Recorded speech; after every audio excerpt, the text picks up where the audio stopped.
श्री गोकुल नाथ की जय।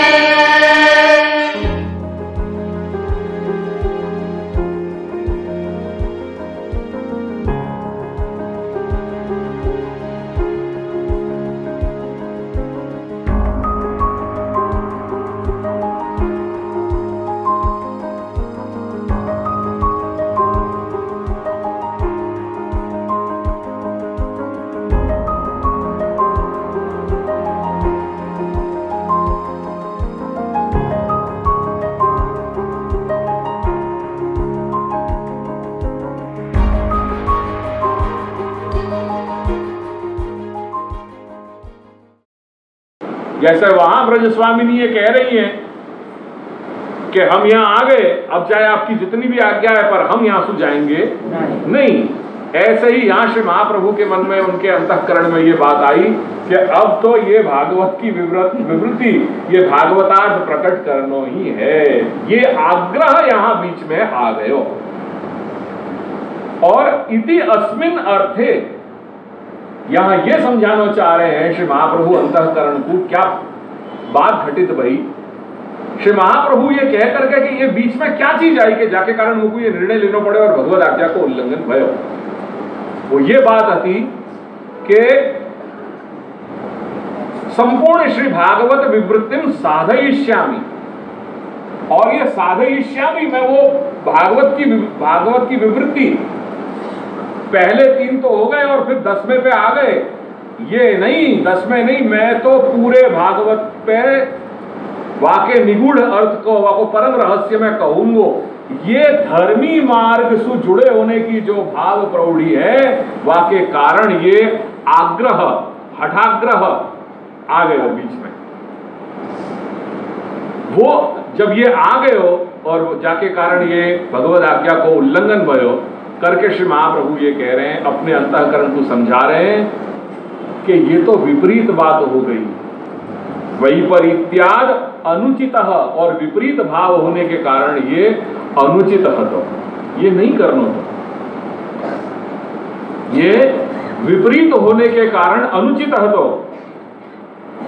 विपरीत क्यों है, आगे के शब्दन में समझा रहे हैं अपन को दादाजी। वैपरीत्यम तु व्रजसीमंतिनी भी प्रिय वाक्यानि फले प्रतिबंधकानि इति भाव प्रौढ़्या निराकृतानि प्रकृते तु भगवद आज्ञा फल साधिका इति तत्र आग्रहो विपरीत फलकः अनिष्ट पर्यवसानात् इति वाक्य श्रवणे सावधानतया इति उक्तम।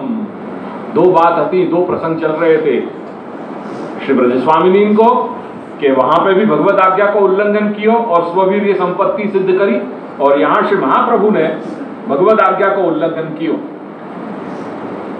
यहां विपरीत क्या बन गयो जो वाकेश में नहीं बन्यो। वाकेश में यानी श्री ब्रजस्वामिनी के संदर्भ में ये चीज याली है, वहां पे विपरीत नहीं बनी ये बात, क्योंकि ब्रजसीमंतिनी भी प्रिय वाक्यानि फले प्रतिबंधकानि,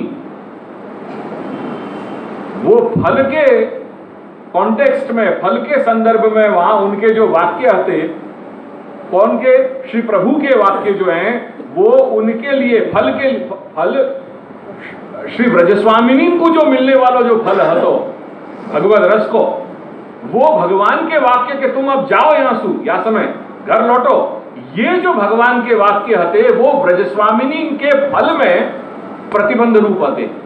या लिए तो वहां उनने वाको विरोध करके और भगवत रस लेना ही है तो उनको अनुभव करना ही है तो, या लिए वो प्राप्त उनने कर लियो और वह प्रकार से भगवान को वो उनको देना पड़े, तो वहां तो वो केस जीत गए,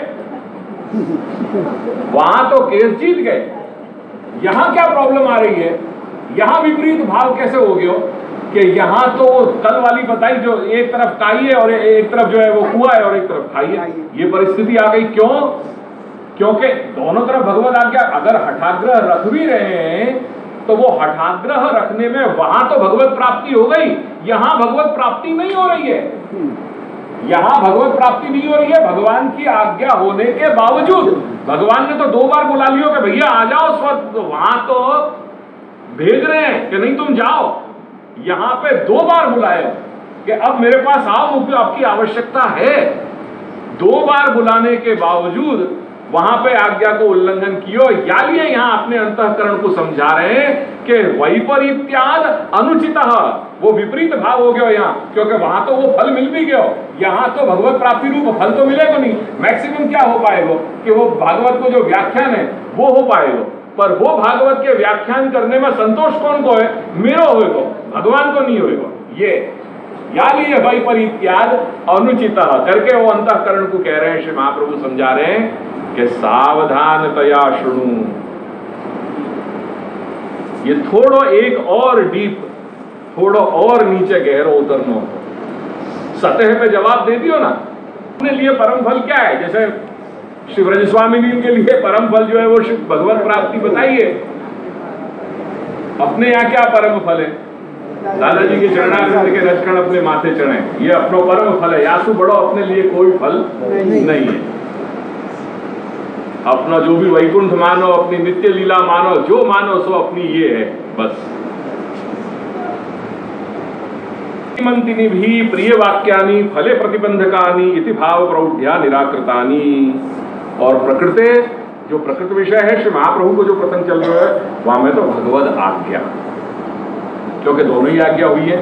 या लिए वो प्रतिबंधक या रूप में भगवद आज्ञा फल साधिका इति, यहां जो भगवद आज्ञा है वो तो फल सिद्ध करने वाली है। प्रकृति विषय में श्री भगवान ने 2 बार आज्ञा दी थी कि तुम आओ मेरे पास। वहां ब्रज स्वामिनी को रोक्यो, फिर भी उनने अपने हठाग्रह के कारण, जो उनके अंदर जो तामस कोटि को जो विशेष जो जड़ाग्रह तो श्री प्रभु के प्रेम, श्री प्रभु के प्रति जो उनके स्वरूपानंद को, भजनानंद को, वो रसानंद को प्राप्त उनको अनुभव करने के लिए, वहां के लिए वहां जो उनकी जड़ता है वो उनकी काम में आई। या लिए लौकिक दृष्टि से तामस को जो है वो लौकिक भाव है, हीन भाव है, पर यदि वाकु अलौकिक में देखोगे, यदि रस के दृष्टि से देखोगे, भगवत रस के दृष्टि से देखोगे, तो उन श्री सर्वोत्तम भक्त जो ब्रजस्वामिनी हती वो तामस भक्त बताई। वो तामस भक्त क्यों बताई उनकी? क्योंकि उनके अंदर जो तामस था वो तामस भाव कोई लौकिक भाव नहीं हतो, पर जो भगवत ये न केन प्रकारेण भगवत प्राप्ति करनी, भगवत रस लेनो, वाके प्रति जो उनको जो उन्माद हतो, जो जुनून हतो, वो वहां सकारात्मक रूप में पॉजिटिवली वाकु तामस कहे गए करके वो सर्वोत्तम भक्त बनी। और यही लिए उनको हर जगह उन व्रज मंडल मंडन रूप जो श्री ब्रज स्वामिनी है उनको जगह जगह गुणानुवाद किया है। और श्री महाप्रभु ये बता रहे, ने आज्ञा करिए कि यही मेरी गुरु है। प्रकृति तो भगवद आज्ञा फल साधिका इति तत्र आग्रहो विपरीत फलक। अरे यहाँ तो सीधी सीधी आज्ञा हो रही है भगवान की कि आ जाओ अब मेरे मुझको आपकी आवश्यकता है, स्वधाम पधारो। यहाँ आज्ञा को उल्लंघन करनो तो सीधो सीधो फल में बाधक ही हो रहे हो ना। आपने अपने सामने से आपको सब रास्ता खुल रहे थे, तो श्री महाप्रभु अपने अंतःकरण को अब ये मुझे थोड़ा तकलीफ दे रहे, बार बार ये उदाहरण देना, क्योंकि अल्टीमेटली ये सब शिक्षा आपने ली है। अपन महाप्रभु को क्या एनालिसिस या असेसमेंट करने बैठे, पर करके अपन को ऐसी स्थिति में ये सोचना चाहिए कि जब स्पष्ट आज्ञा हो रही है, अरे लिए यहाँ पे अनिष्ट पर्यवसानाद इति वाक्य श्रवणे सावधानतया इति उत्तम। ठीक है, अंतःकरण मद वाक्यम सावधानतया शुणु, यहां तक अपनो विवेचन हो गया। अब आगे की पंक्ति,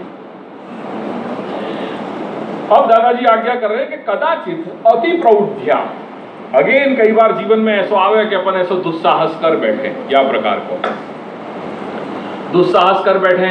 कई बार अपन को लग रहे हो कि हाँ ये संकेत कुछ हुए अपन को, और जो मनुष्य, जो जीव कुछ अधिक संवेदनशील हैं, उनको जीवन की ये बारीक जो परतें उनके जीवन में हुए, उच्चावचन रूप वासु, वो कुछ संकेत बना पावे, वो हर एक व्यक्ति नहीं कर पावे। या में कोई ऐसा कुछ नहीं है कि भाई वो नहीं कर पा रहे हैं करके उनकी कमी है, पर जीवन की गति या प्रकार से सुख दुख के रूप में चलती रहे। कभी सुख के क्षण आवे, कभी दुख के क्षण आवे, अनुकूल पर प्रतिकूलताएं। तो ये जीवन की जो है दोनों, ये जैसे एक ही सिक्का के 2 पहलू, ऐसे जीवन के ये 2 पहलू हैं, सुख दुख, अनुकूल प्रतिकूलताएं। तो या प्रकार से कभी ऐसी कोई परिस्थिति में कोई संवेदनशील व्यक्ति होवे वो या में सु संकेत निकाल सके कि भाई ये जो जीवन में जो मेरी घटनाएं हो रही हैं, ये घटनाएं अल्टीमेटली मुझको कहाँ पे ये ले जा रही हैं। और मैं मानूं कि हर एक व्यक्ति को या प्रकार से ये चिंतन करना ही चाहिए, ये सोचना ही चाहिए। एक मुकाम पे आने के बाद तो जरूर ये सोचना चाहिए कि अब यहाँ से गति क्या है अपने जीवन की। और ये जितना अपन या विषय में थोड़ा मनोमंथन करें, थोड़ा चिंतन करेंगे, तो उतने ही ये अंतःकरण, ये अपन को अंतर्यामी जो अपने अंदर है, वो अंतर्यामी भी अपन को प्रेरणा दे तो रहे, वो भी अपन के अपनी जो परतें हैं वो परतें भी खोले। जैसे षड्विध शरणागति में एक एक परत खुल रही है ना, जब वो पहले अंतर्यामी जो है वो उपदृष्टा है, फिर वो अनुमंता बने, फिर वो भर्ता बने, भोक्ता बने, महेश्वर बने और फिर परमात्मा बने। जैसे जैसे अपन एक एक स्टेप ले, जब अपन ने अनुकूल से संकल्प किया तो तब तक वो उपदृष्टा है, देख रहे हो, अंतर्यामी जैसे देखे ऐसे देख रहे हो, क्या चलो देख रहे हो कि भाई ये जीव क्या कर रहे हो फिर। तो अनुकूल से संकल्प तब वास्तव में वो उपदृष्टा है, वो पास में रह करके देखे या की गति कहाँ है, या के मन में क्या है। जैसे वो एक स्टेप आगे और लेने लग जाए अनुकूल से, फिर प्रतिकूल विवर्जनम जब आ जाए तब वो लगे कि हाँ अब लग रहा है कि सीरियस है ये, या लिए फिर वो उपदृष्टासु अनुमंता होने लग जाए, वो अनुमंता को रोल अदा करने लग जाए। ईश्वर भी, श्री प्रभु भी वह जीव के लिए सोचने लग जाए, मनन करने लग जाए, अनुमंता। तो उपदृष्टा अनुमंता, जब यहां अपन ने अनुकूल से संकल्प प्रतिकूल विवर्जनम करिष्यति इति विश्वास, ये जब तीसरा स्टेप ले लियो तो वहां पे वो भर्ता हो जाए, वो स्वामी बन जाए। क्योंकि सामने अपन ने ये निर्धार कर दियो कि हाँ मेरे जीवन में जो कुछ भी होएगा वो कर्ता कारिता वो है, सब कुछ भगवत इच्छा के अधीन हो रहे हो, ये विश्वास हो जा रहे हो। जब या प्रकार से अपन ये स्टेप ले लें तो सामने वो भी अपनो भगवान भी जो है वो एक स्टेप और आगे बढ़ जाए, वो भर्ता बन जाए अपनो, वो रोल और जो है डेवलप कर दे। ऐसे एक एक परतें वो अपने खोलने लग जाए तो वो भर्ता बन गया। फिर करिष्यति इति विश्वास भर्तृत्व वर्णम सदा, भर्ता के रूप में स्वामी जब वहां भर्ता बन गयो, वो वर्ण वहां यहां कर लियो कि ये मेरा स्वामी है, या लिए भरण पोषण को सारो कर्तव्य जो है वो वाने श्री प्रभु के ऊपर छोड़ दियो। क्योंकि भगवान ये आज्ञा कर रहे हैं, ये व्रत लियो, स्वयं में व्रत आहित न मे भक्त प्रणश्यति, मेरे भक्त को मैं कभी नाश नहीं होने दूं, ये भगवान को व्रत है, ये भगवान ने वचन लियो है। तो ये जब ले लें फिर भोक्ता बन जाएं और कार्पण्य इत्यादि जब स्थिति आ जाए ऐसे वो परमात्मा को रोल, तो या प्रकार से ये भी करने लग जाएं, भगवान भी चलें। सो कदाचित अति प्रौढ़्या,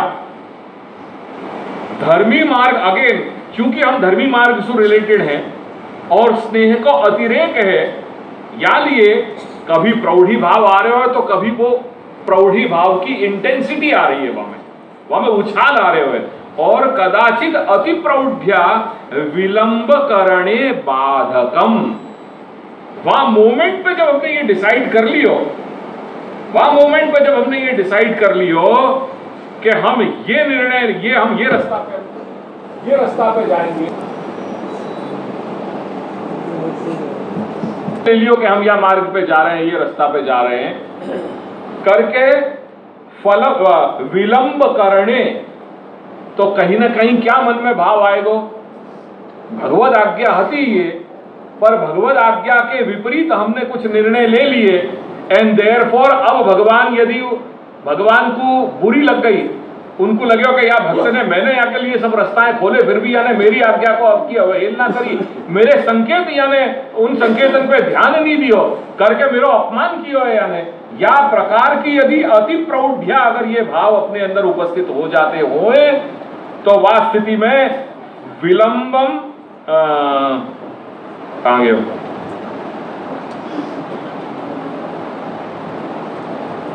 विलंब करने, वहां विलंब करेंगे भगवान। अब क्या ये टिट फॉर टैट वाली बात है क्या कि मैंने ऐसा कर दिया तो सामने वालों भी ऐसा कर देगा, अगर मैंने उनकी आज्ञा नहीं मानी तो वो फल में विलंब कर देंगे।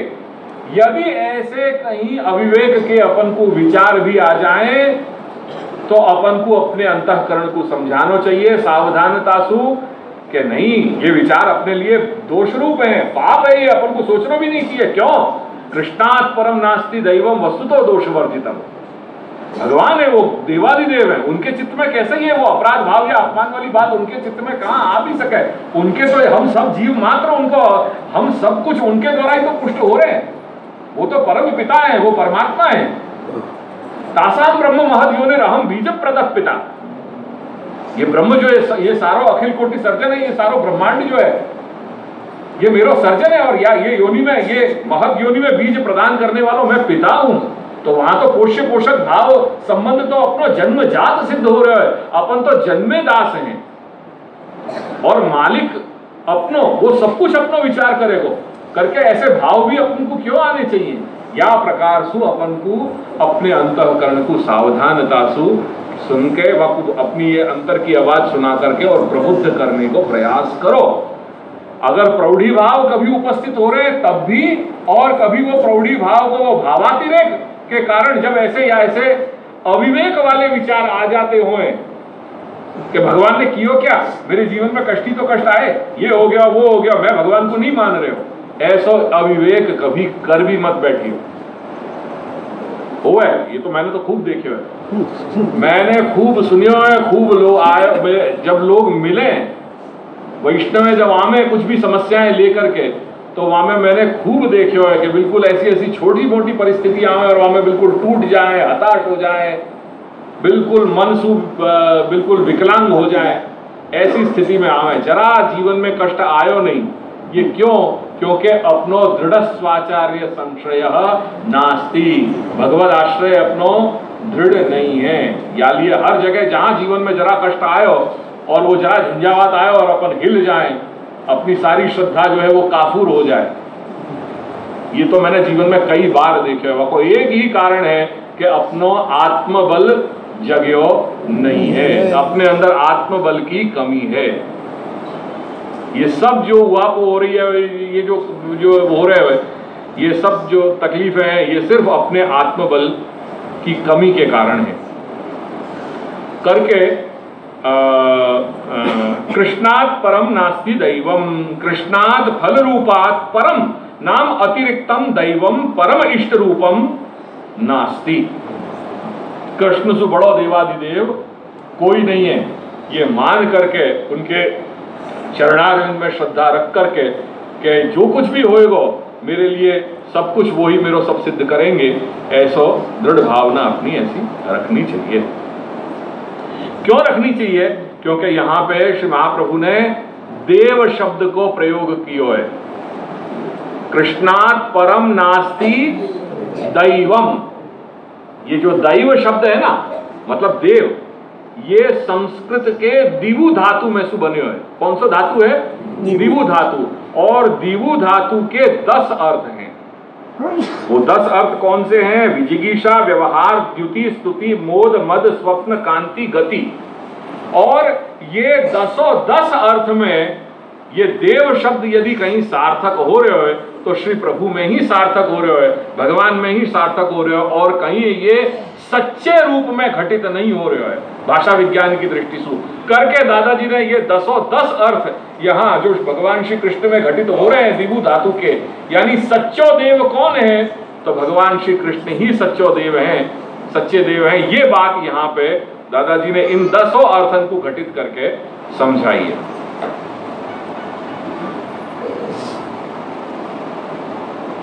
दैवम,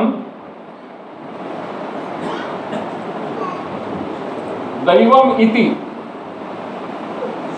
दैवम इति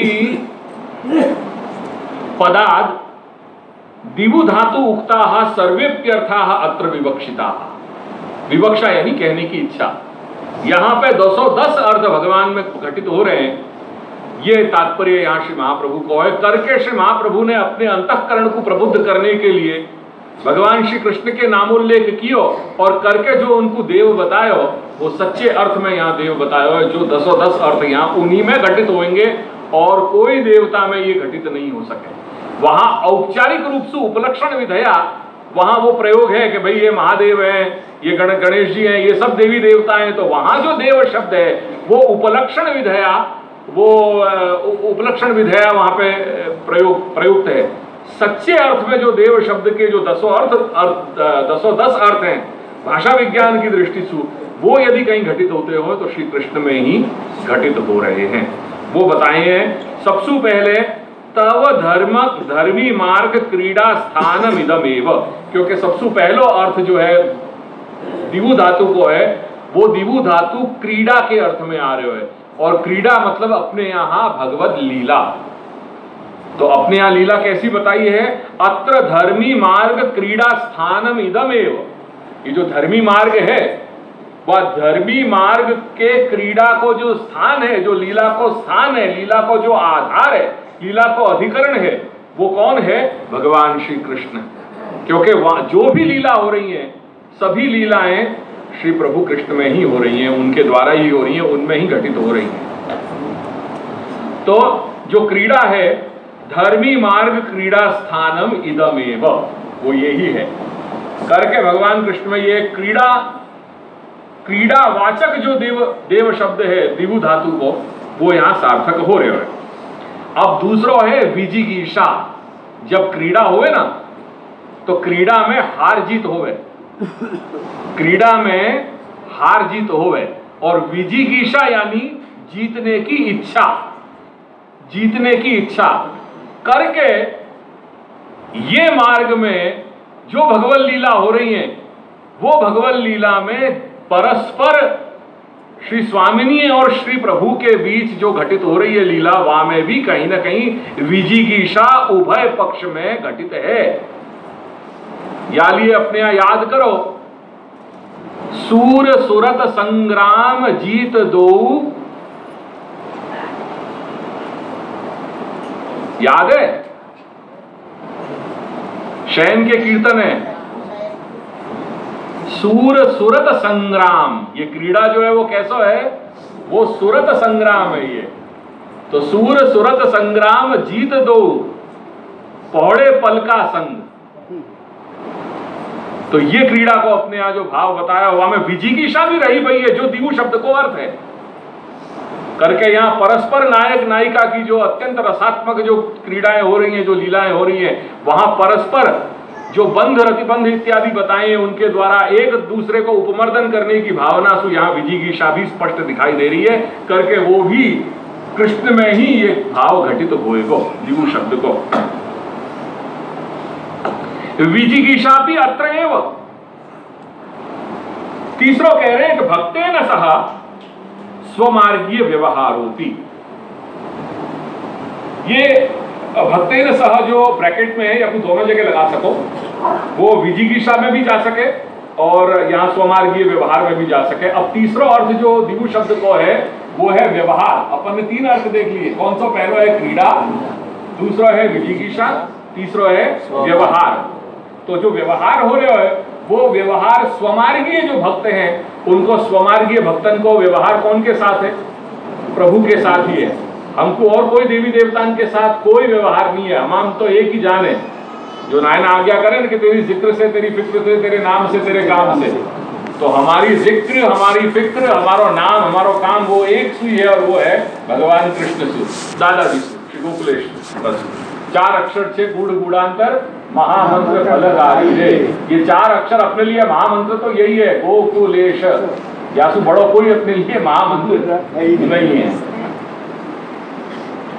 सो ये तीसरा जो है स्वमार्गीय व्यवहार, ये भी अब यही घटित हो रहे हैं। दिवु शब्द को जो व्यवहार वाचक जो अर्थ है, वो भी भगवान श्री कृष्ण में ही घटित हो रहे हैं। अब वाक्य बाद आ गए द्युतिरप्यतः एव, और द्युति कांति, ओज।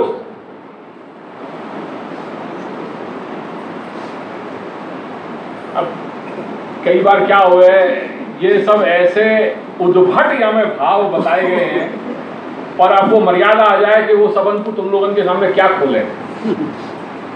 नहीं तो ये सब ऐसे इनके रसात्मक इनके अर्थ हुए हैं, पर वाकई लिए ये ऑडियंस नहीं है कि अपन वो सब चीज की चर्चा कर सकें। तो भक्ताय स्वमाहात्म्य द्योतनेन, जो क्योंकि हमारा मार्ग स्वामिनी प्रधान नहीं है, गौड़ियान की तरह हमारो मार्ग जो है वो स्वामी प्रधान मार्ग है। यानी हमारे यहाँ जैसे अन्य ये भरूची इत्यादि में जो केवल यमुना जी की सेवा और ये सब जो करी जाए ना स्वतंत्र रूप से, ऐसे हमारे यहाँ नहीं है। हमारे यहाँ तो ठाकुर जी के साथ ही स्वामिनी जी, ठाकुर जी के कारण स्वामिनी जी है, स्वामी प्रधान मार्ग है। और वो क्रीड़ा में जो स्व महात्म्य द्योतित किए हुए पराक्रम को विजिगीषा के द्वारा वासु, वो ओज, वो कांति उनके स्वरूप में झलक रही है, जासु ब्रज स्वामिनी आच्छादित है। जैसे अपन के सामने कोई एकदम बहुत बड़ी ऐसे वोल्टेज की अगर लाइट अपने सामने आ जाए, वो हेलोजन वगैरह आ जाए, तो कैसी अपनी आंखें अंजा जाए, आप लोग गुजराती में शब्द कौन है, अंजा जाए, तो हाँ वो जो भी कहते हो वो, तो एकदम डेजर्ट हो जाए अपन या प्रकार से वो तेज के कारण। तो यही प्रकार से वो श्री प्रभु का स्वरूप है, जाकि वो डेजल हो रही है, वो जो सारी क्रीड़ा में जो ब्रजस्वामी है जो वहां विराज रही है वो, पर वो ऐसी नहीं है जैसे चंद्रमा को प्रकाश शीतल है, वो शीतलता प्रदान करने वालों है, सुख प्रदान करने वालों है। ऐसो जो उनकी जो श्री प्रभु की क्रीड़ा में रत जो ओज है, जो तेज है, जो कांति है, वो भी सुख देने वाली है करके ये जो दिवु शब्द को, ये जो द्युतिवाचक जो अर्थ है, वो भी यदि अगर कहीं घटित होता है तो वो वास्तविक रूप में श्री प्रभु के संदर्भ में ही घटित होएगा और अन्यत्र कहीं घटित नहीं होएगा करके दादाजी आज्ञा कर रहे हैं कि द्युतिरपि अतः एव, इनके कारण ही तो वो द्युति है, कांति है, ओज है। और अगर ये कांति ओज नहीं होती तो कह रहे हैं कि नोचेद व्यतिरिक्तेन शुष्कता एवं, ड्राइनेस हो जाती भाई वहां। तो अगर ये चमक नहीं होती, ये कांति नहीं होती, तो निरी जो है वो ड्राइनेस होती, जाको अपने आप बहुत सीधे सीधे शब्द में अलग कही ना कि रसकू कूर, वो रसकू कूर कहाँ पहचान है, वो कूर क्या है, वो कूर को ही जो है शब्द ये ड्राई जाकू कहे ना, बिल्कुल शुष्क, वो कूर के जाके अंदर बिल्कुल कोई समझ ही नहीं है कोई प्रकार की, वो क्या भाव भंगिमासु क्या चीज कही जा रही है, जो वाक्य अंदर वह प्रकार को कोई रिसेप्टिविटी नहीं है, तो वह अपन क्या कहेंगे, वह पूरी तो कहेंगे और क्या कहेंगे, वह शुष्कता ही तो वहां ड्राइनेस ही तो कहेंगे।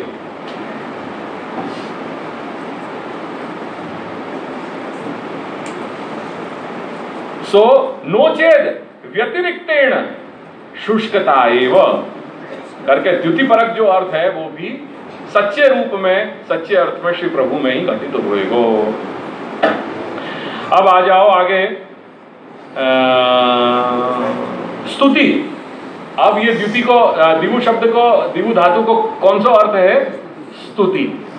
तो स्तुति के लिए दादाजी कह रहे हैं कि भक्तानाम समय विशेषे स्तुतिरपि, और समय समय पे श्री प्रभु की स्तुति करनी, क्योंकि वो ही मेन एसेंस है, वो स्तुति ही तो भक्ति है। जो व्यवहार हो रहा है परस्पर, जो भी अभिव्यक्ति हो रही है मनसा वचसा कर्मणा, भक्त को की भगवान के प्रति, भगवान के विषय में जो भी अभिव्यक्ति हो रही है मनसा वचसा कर्मणा, वो स्तुति परक ही है। वाकई मूल एसेंस में स्तुति रही हुई है। वो मनसुख जो भी सोच रहे हो वो स्तुत्यात्मक है, जो कुछ भी वाणी सु अभिव्यक्त कह रहे हो, प्रार्थना कर रहे हो, वो भी स्तुत्यात्मक है, और जो भी अपनी शरीर सु चेष्टा कर रहे हो वो भी कहीं ना कहीं स्तुत्यात्मक है। क्यों? भगवान स्तुति प्रियो ही विष्णु, भगवान स्तुति प्रिय हैं।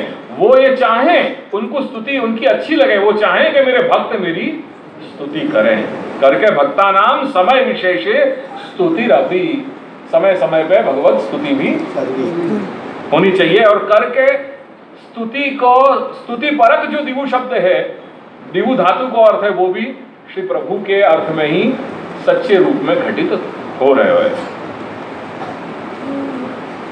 अब स्तुति के बाद आयो मोद। मोद माने आनंद। तो कह रहे हैं कि भक्ताय मोद दानम यथा कालीय दमनेन। तो जैसे कहें ना कि सुख की प्राप्ति और दुख को अभाव, तो सबसे पहले अपन सुख की प्राप्ति की बात अपन करें, कुछ अनुकूलता की बात करें, तो वो जब कष्टन को निवारण हो जाए, जो भी प्रतिकूलताएं परस्पर अन्योन्याश्रित हैं, प्रतिकूलतान को दमन भयो, तो तो सहज रूप से स्वाभाविक रूप से आनंद अपन को मिले करके, जैसे वहां ब्रजभक्तन के मूल लीला में ब्रजभक्तन को जो कालिय दमन कियो श्री प्रभु ने, और कालिय दमन के द्वारा जो ब्रजभक्तन को सुख दियो, आनंद को जो दान दियो, वो वहां जैसे सच्चे अर्थ में घटित भयो करके मोद शब्द, मोद परक मोद वाचक जो दिवु शब्द को अर्थ है वो भी वहां या ही प्रकार से कालिय दमन की जो लीला भाई, ऐसे ही अनेक लीलाएं श्री प्रभु ने उनके ब्रजभक्त को जो उनके मूल लीला को जो परिकर हो तो उनके हेतु से जो करी वो सब यहाँ पे ग्रहण करनी चाहिए करके, मोद देने वाले भी सच्चे कौन है, आनंद देने वाले भी सच्चे कौन है, वो स्वयं नखशिख आनंद ही स्वयं है भाई। देने वाले कैसे, वो खुद स्वयं आनंद है, नखशिख जो है आनंद है, पूर्णानंद है। यहाँ गणितानंद की बात नहीं है, पूर्णानंद घनीभूत आनंद स्वरूप है यहाँ। और भगवत रस क्या है, तरलीकृत आनंद है, ये तो स्वयं घनीभूत आनंद है। तो भक्तन को मोद क्यों नहीं देंगे, अवश्य देंगे करके सच्चो अर्थ जो है वो द्युति देव शब्द को एक जो मोदवाचक अर्थ है वो भी यहाँ सही रूप में यही घटित हो रहे हो है। ये मेरी बात ख्याल में आ रही है? हाँ के ना? मैं जान रहा हूं कि भोजन के बाद जो है वो निद्रा आवे। या देवी सर्वभूतेषु निद्रा रूपेण संस्थिता नमस्तस्यै नमस्तस्यै नमस्तस्यै नमो नमः। क्या ठीक है। अब आयो मोद के बाद मद। तो मद की बात आ गई। अगेन या के कई रसात्मक अर्थ या के निकल सके, जैसे हस्ती के मस्तक में सु मद श्राव जब स्रवित हुए, और वो जब जैसे मैंने एक बहुत दिन पहले बहुत, अब तो वो पता नहीं अचानक कैसे हो गया, तो मैंने एक दुस्साहस कर दिया तो, और दादाजी के लिए 2-3 पंक्तियां मैंने लिख दी थी। छठ की रात को एक मैंने कीर्तन, वो कैसे आ गया मैं कभी नहीं हूँ, पहली बार। शब्दन के साथ मेरा कोई संबंध नहीं है, ये जो कुछ भी हो रहा है ये बड़े इनकी कृपा है, वासु ये सब निकल रहा है, बाकी बिल्कुल शून्य हूँ। ये जो भी कुछ करा रहे हैं वो नायना के आशीर्वाद से ही हो रहे है, वो ही प्रेरणा दे रहे हैं, उनकी कृपा से, दादाजी की कृपा से ये हो रहे हो। ये तो मैं पहले ये उनके प्रार्थना करूं चरण रज में कि कहीं मुझे अपदार्थ न हो जाए। ऐसा ही कोई दुस्साहस पहले मैंने बहुत पहले कर दिया हो, तो दुस्साहस याली है क्योंकि मैं अपने आप को जान रहा हूँ कि वो मैं हूँ नहीं हूँ। तो वो कैसे हो गया, क्यों हो गया, वो है योग्य है अयोग्य है, ये तो बड़े ही निर्णय ले सकें। और मैंने 2-4 पंक्तियां कीर्तन के रूप में छठ की रात में लिख दी थी। वहां में कुछ ऐसी एक पंक्ति आ गई थी, गोकुलेश गजपति की गजलीला, कुछ ऐसे मैंने शब्द के प्रयोग कर दिए थे। तो वो याद आ जाए कई बार जब ये या के दिव्य शब्द के जो मदवाचक जो अर्थ है,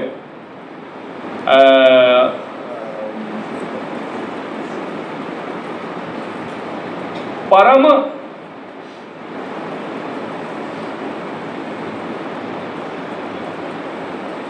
हाँ मोदोपि तथा भाव विशेष जनित मदोपि, भाव विशेष जनित मदोपि। तो वो उन्माद जो है भगवत रस को, वो उन्माद जब श्री प्रभु लीला मध्य पाती हैं और वह समय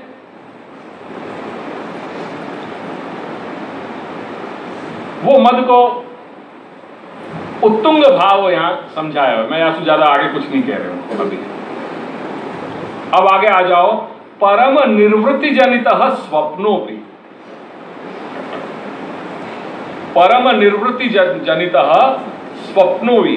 जैसे रास क्षेत्र में लीला मध्यपाती श्री प्रभु जब ब्रजभक्तन के साथ मूल क्रीड़ा में उद्भट रमण कर रहे हैं, वो रमण के पश्चात जैसे वहां अंतर्ग्रहगतान को ये आश्वासन दियो कि मैं तुमको स्वप्न में दान दूंगो, वह प्रकार को यहां आज्ञा कर रहे हैं कि वो जो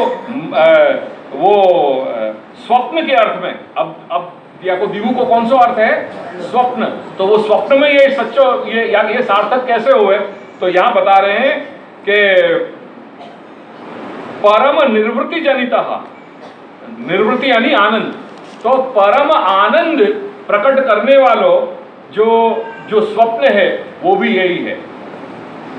ये मूल में वो अनुभूति स्वप्न की कोई ये स्वाप्निक जो है कोई सृष्टि नहीं है, पर जो यहाँ पे अनुभूति हो रही है वो जैसे वहां पे मूल लीला क्षेत्र में श्री ब्रजभक्तन को और श्री ब्रजस्वामिनी को जो साक्षात रस को दान भयो, वही प्रकार से जब श्री प्रभु ने वहां उनको आश्वासन दियो जो अंतर्ग्रह बताया कि तुम चिंता मत करो, तुम नहीं पहुंच सकी तो तुमको मैं वहां वो दान दूंगो, तो वह प्रकार से जैसे वही समकक्ष वहां पे अनुभूति कराई है, ऐसे यहाँ पे या रूप में स्वप्न के द्वारा भी वो रसानुभूति कराई है करके, या करनीय स्वप्न के द्वारा वो रसानुभूति करा करके भगवत प्राप्ति कराने को भी सामर्थ्य यदि कोई में है तो वो भगवान में ही है और कहीं नहीं है। सो ये शब्द भी स्वप्नवाचक दिव्य धातु को अर्थ भी सच्चे अर्थ में यही घटित हुए और कहीं नहीं हुए।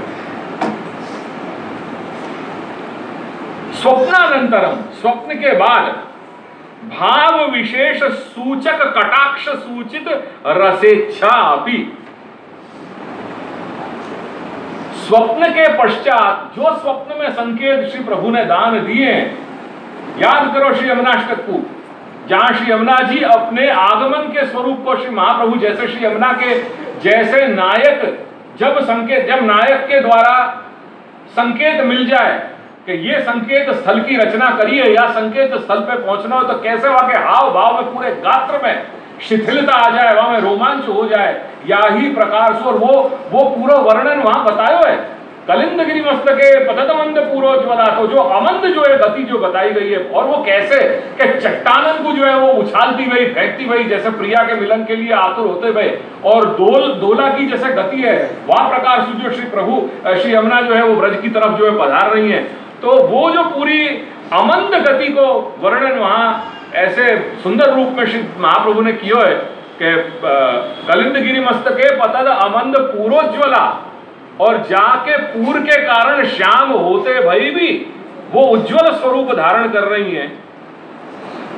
पतद मंद पूर्वज्वला विलासक गमनोल्लासक, तो ये जो सारी भावना है बिल्कुल एग्जैक्ट वह चीज को अनुसंधान रखते हुए यहाँ याकू स्वप्नानंतरम भाव विशेष सूचक कटाक्ष, जैसे श्री यमुना जी के लिए वहां पे व्रज रूपी संकेत स्थल की रचना करी और वहां पधारनो तो, और जैसे श्री यमुना जी वहां श्री प्रभु के हेतु सु विविध लीलोपयोगिनी लीला करने वाली तटस्थ नवकानन प्रकट मोद पुष्पांबुना सुरासुर सुपूजित परविदुष्यम, या प्रकार की जैसे तट पे स्थित जो नव निकुंज निबिड़ कुंज सघन कुंज जो सारी रचनाएं करी है, और उनमें जो विविध प्रकार के सारे पुष्पावली हैं उनसे सुपूजित सुवासित जो जल है, वो जल कहाँ बन रहे हो है, वो जल अंततोगत्वा प्रभु के लीला में उपयोगी है, वो कहीं ना कहीं आलंबन उद्दीपन के रूप में हो रहे है। जो शुक मयूर हंसादि को जो सारो प्रकार बताया है वहां पे जो पूजन हो रहे है,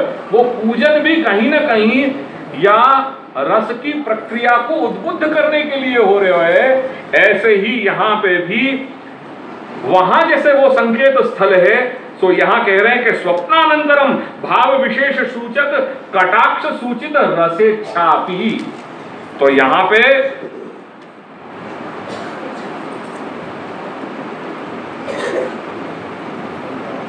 मात्र वो स्वप्न में वहां पे दान पूर्ण हो गया, वाकई वही बात पूरी नहीं हो जा रही है, पर वो जो स्वप्न में जो भी अनुभूति मिली वह स्वप्न के कारण, वो जो स्वप्न में जो कुछ भी घटित भयो है वो भक्त की तरफ से वो प्राप्त, वो फिर पुनः वाकई अनुभूति करने की रसेच्छा भी बारंबार वहां घटित हो रही है।